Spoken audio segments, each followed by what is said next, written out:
ተመልካቾቻችን አሁን የደረሰን ዜና አለ። በጎንደር መተማ ዙሪያ በአብይ አህመድ ሰራዊት ላይ ከፍተኛ ኪሳራ ያደረሰ ጥቃት መፈጸሙ ታወቀ። መተማ ዮሐንስ ከተማ ከመደረሱ በፊት ልዩ ቦታው ጉባ መቃ በሚባል አካባቢ የቅማንት ታጣቂዎች እንደሆኑ በታመነበት ጥቃት ከ150 በላይ የአብይ አህመድ ወታደሮች መገደላቸው ነው ያገኘነው መረጃ የሚያመለክተው።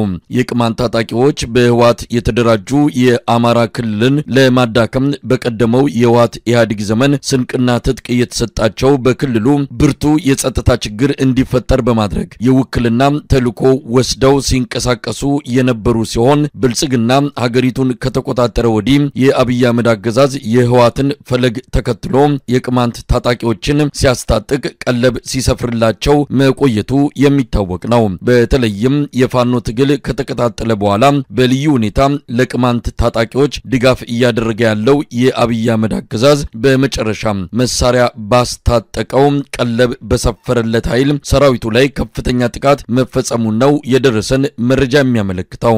በጥቃቱ ከተገደሉት 150 ወታደሮች በተጨማሪ ሰራዊቱ የታጠቃቸው ከባድ መሳሪያዎች በሙሉ የተወሰዱ ሲሆን ወታደራዊ ተሽከርካሪዎችም እንዲቃጠሉ ተደርገዋል። በጉዳዩ ዙሪያ የዘውትር ተሳታፊያችን ዝርዝር መረጃ አለው።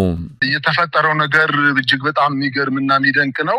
የመከላከያ ሰራዊት አባላት በከባድ መሳሪያ እና በቡድን መሳሪያ ታጅበው ከ150 በላይ የሚሆኑ የመከላከያ ሰራዊት አባላት ለሱዳን ተፈናቃዮች የዕለት ፍጆታቸውን ጭነው አጅበው በሚሄዱበት ሰዓት መተማ ዮሐንስ ከመድረሳቸው በፊት እዛ አካባቢ የሚንቀሳቀሱ የመከላከያ ሰራዊት አባላትን ቢኖሩ ዛም አድማ ብተናም እንደዚሁ ያንን አካባቢ ይዘው እየተንቀሳቀሱ ቢሆኑም ነገር ግን እነዚህ የቅማንት ታጣቂዎች ከዚህ በፊት በዞኑ ወይንም በምዕራብ ጎንደር አካባቢ በ5 እና በ6 ቀበሌዎች ላይ የህወሓት ኃይሎች አስታጥቀው ከዚህ በፊት አካባቢውን በከፍተኛ ትርምስ ውስጥ ያስገቡ እንደነበርና የዞን ጥያቄ በማንሳት ጫካ ሸፍተው በነበረበት ሰዓት የህወሓት አባላት ስንቅና ትጥቅ በመስጠት ያንን አካባቢ ትርምስ እንዲፈጠር ሲያደርጉ መቆየታቸው ይታወቃል። አሁን ደግሞ የብልጽግናው አመራር ይሄንን አስቀጥሎ ለነሱ አስፈላጊውን ስንቅና ወታደራዊ ግብአቶችን በመስጠት የፋኖ ኃይሎችን እንዲወጉለት በማድረግ በከፍተኛ ደረጃ አደራጅቷቸው የነበሩና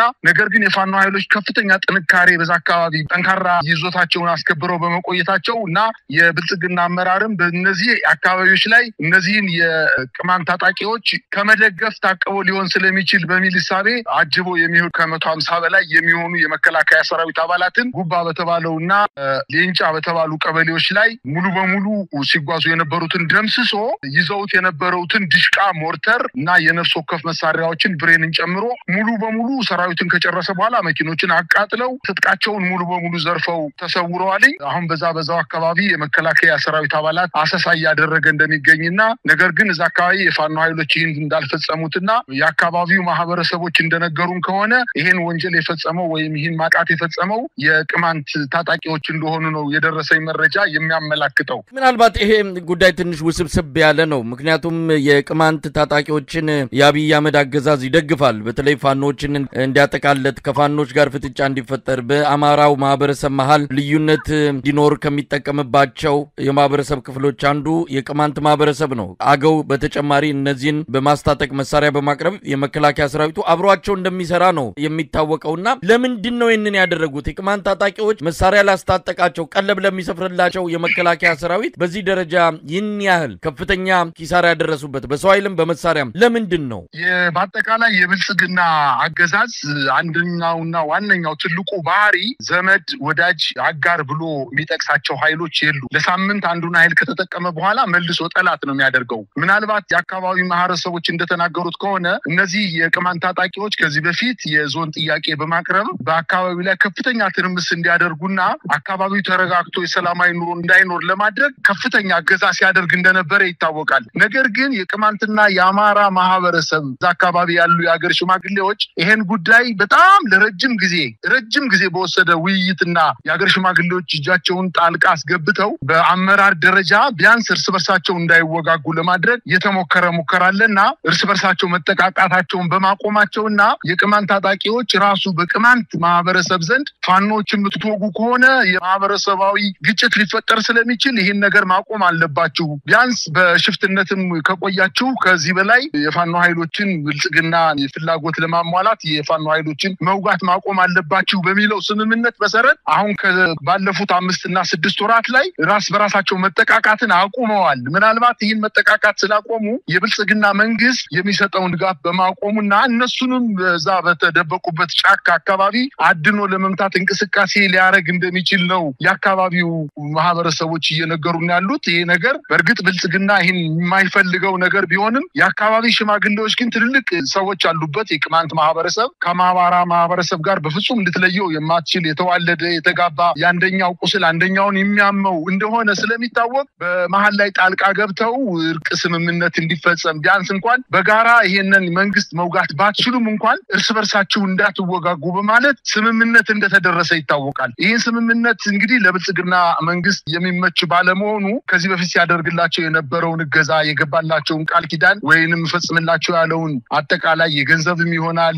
የቦታ እንዲሁም ሌሎች የጥቅማ ጥቅም ጥያቄዎችን ማሟላት ባለመቻሉ ያኮረፉ መሆናቸውን ነው የአካባቢው ማህበረሰቦች እየተናገሩ የሚገኙት። ግን የተፈጸመው አደጋ ግን እጅግ በጣም ከባድ ነው። በጣም ከፍተኛ ደም ነው የፈሰሰው። ከአንድ ቦታ ላይ ሙት መሬት ላይ ሲደርሱ ከበባ በመፈጸም ሙሉ በሙሉ ከመኪናቸው ላይ ሳይወር ራሳቸውን መከላከል በማይችሉበት ደረጃ ነው ምቱ የተፈጸመባቸው። የተረፈ የመከላከያ ሰራዊት የለም። እንዲያውም በአንዳንድ እዛው ባይንማኞች እንደተናገሩት ከሆነ ቆስለው የነበሩ የመከላከያ ሰራዊት አባላትን እዛው ከደረሱ በኋላ ጨርሷቸው እያሉ እንደጨረሷቸው ነው የደረሰኝ መረጃ የሚያመላክተው። ነገር ግን ይሄ የፋኖ ኃይሎች እስካሁን ድረስ መግለጫ ያልሰጡበት ጉዳይ ነው። የቅማንት ታጣቂዎችም እኛን የፈጸምነው ብለው የተናገሩበት ሁኔታ የለም። ነገር ግን የአካባቢው ማህበረሰብ ግን የቅማንት ታጣቂዎች እንደፈጸሙት ሙሉ ማረጋገጫ እየሰጠ ነው የሚገኘው። መሳይ ምናልባት ስለ ቅማንት ታጣቂዎች በተመለከተ ከአገዛዙ ምን ያህል ድጋፍ እንደሚደረግለት ነው በአካባቢው ኬላ ዘርግቶ ህዝቡን እንዲዘርፍ ፍቃድ የተሰጠው አካል ነው የቅማንት ታጣቂዎች የሚባለው። ለከባድ ተሽከርካሪ ለመካከለኛ 4000 ብር ዝቅተኛ ተሽከርካሪዎች እንደዚህ 2000 ብር ያስከፈሉ እንዲጠቀሙ ከአብይ አህመድ አገዛዝ ፍቃድ ተሰጥቷቸዋል። እንግዲህ በዚህ ደረጃ ቅድሚያ የተሰጣቸው እንደ ስለት ልጅ የሚታዩ ተደርገው ነው በዛ አካባቢ በአገዛዙ የሚቆጠሩት። ነገር ግን የጎረሱበትን እጅ ነከሱ ነው የምንለው ወይስ አጠቃላይ አገዛዙ በሁሉም አካላት እየተጠላ ሁሉም አካላት በአገዛዙ ላይ ምናልባትም ጦር እየሰበቀ መምጣቱን የሚያሳይ ምልክት ነው አድርገን የምናየው? እንደው በቀጣይ እንግዲህ የአብይ አህመድ እጆች እየተቆረጡ ነው። በቅማንት በኩል ያደረገ ያለው ነገር አሁን ከዚህ በኋላ ተስፋ የሚኖሩ አይመስልም። በአገው አካባቢም እንደዚሁ በፋኖ ጠንካራ እንቅስቃሴ ተነሳም የያገው ሸንጎ በሚል የሚንቀሳቀሰው ቀለብ የሚሰፈርለት ኃይልም እንደዚሁ በአጥጋቢ ሁኔታ መንግስት በሚፈልገው መልኩ እየተንቀሳቀሰ አይደለም። ስለዚህ በአማራ ክልል የአብይ አህመድ ፈረሶች እግራቸው እየተቆረጠ ነው። በዚህም ነገ ከነጎዳ እንግዲህ ሰሞኑንም የሰማነው አለ ሚሊሻና አድማ በታኙም ከ90% በላይ ፋኖን እየተቀላቀለ ነው የሚል ነገር ነው እየሰማን ያለነውና መከላከያ ከዚህ በፊትም አልቻለም፣ ሌሎችንም ማሰልፎ አልተቻለም። ከግራ ከቀኝም እንደነዚህ አይነት ታጣቂዎችንም ከጎኑ አድርጎ ይሄን ጦርነት ማሸነፍ አልቻለም። ምን እያየን ያለነው?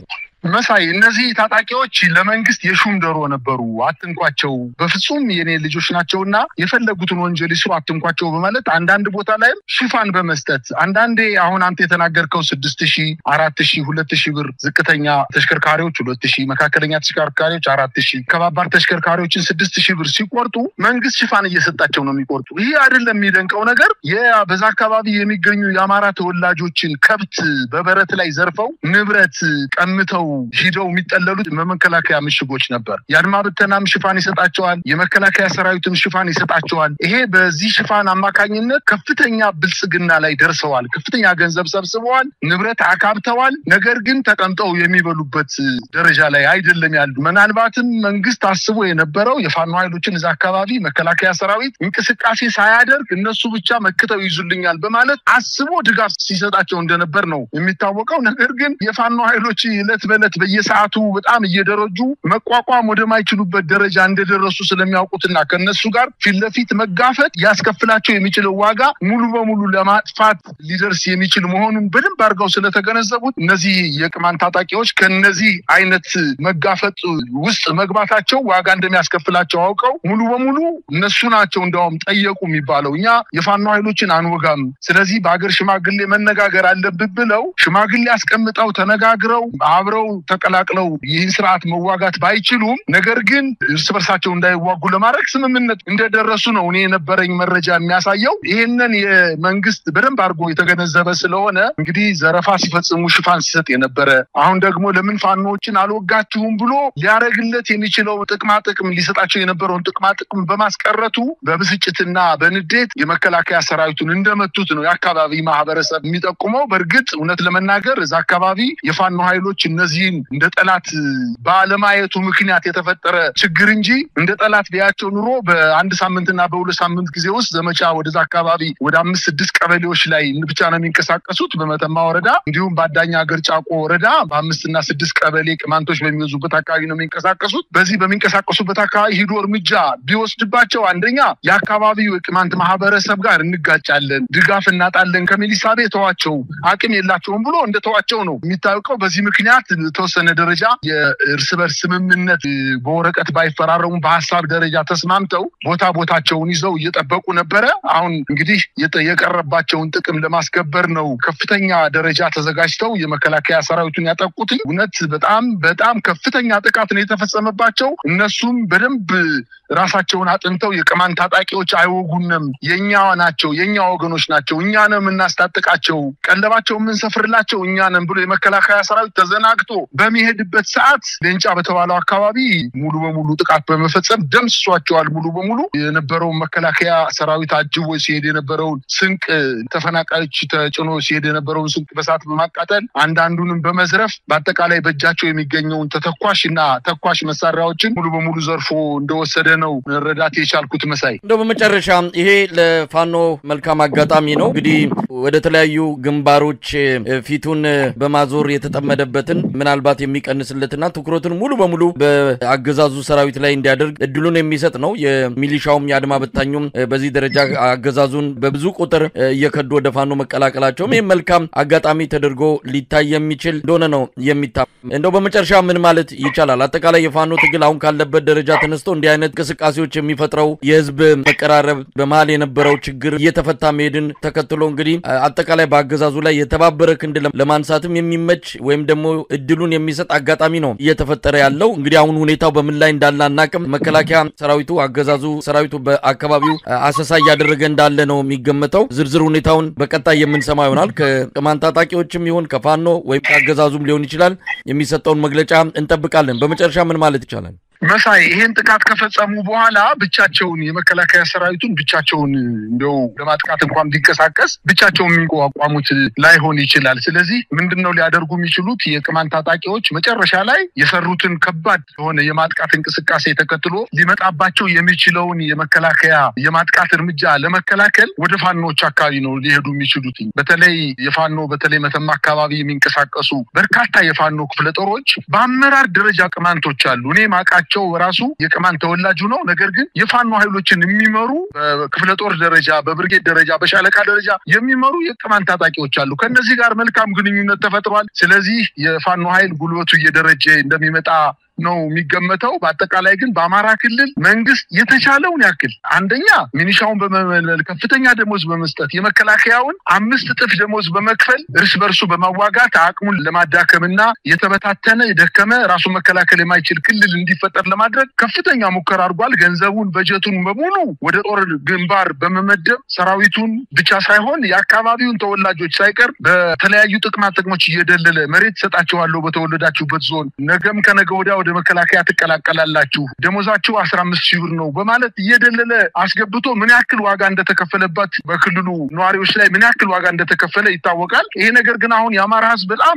በከፍተኛ ደረጃ ነቅቶ መንግስትም ራሱ ነቅቶ ሊሰለጥኑ ይሄዱ የአድማ በተና ኃይሎችንና ከመከላከያ ተቀላቅለው የመከላከያ ሰራዊት አባላት ሊሆኑ የሚችሉ ምልምል ወታደሮችን በመስጋትና በመፍራት ከ980 በላይ የምልምል ወታደራዊ ስልጠና እየወሰዱ የነበሩትን በመሪ ደረጃ አቋርጠው ወደ የቤተሰቦቻቸው እንዲሄዱ ለማድረግ የወሰነው ውሳኔ ልክ እንደገባውና የአማራ ህዝብ አሁን ነቅቶ አንድ ሆኖ ራሱን መከላከል እንደሚችል ይህን ካላደረገ ግን ዛሬ በአማራ ህዝብ ላይ የመጣው ናዳ ነገ ደግሞ በቅማንት እንዲሁም በአገው ማህበረሰብ እንዲሁም በሌሎች በአማራ ክልል በሚገኙ የተለያዩ ብሔረሰቦች ላይ ክንዱን እንደሚያሳርፍበት ስላወቀ አሁን ዘመኑ አንድ ሆኖ ይህንን በጣም ጉግ ማንጉግ የሆነ ስርዓት ለመከላከልና መጥቶ ከክልሉ ለማስወጣትና ክልሉን ሰላም ለማድረግ በህብረት ይሰራሉ የሚል እምነት ነው ያለኝ። መሳይ በጣም ነው ማመሰግነው። እኔም አመሰግናለሁ።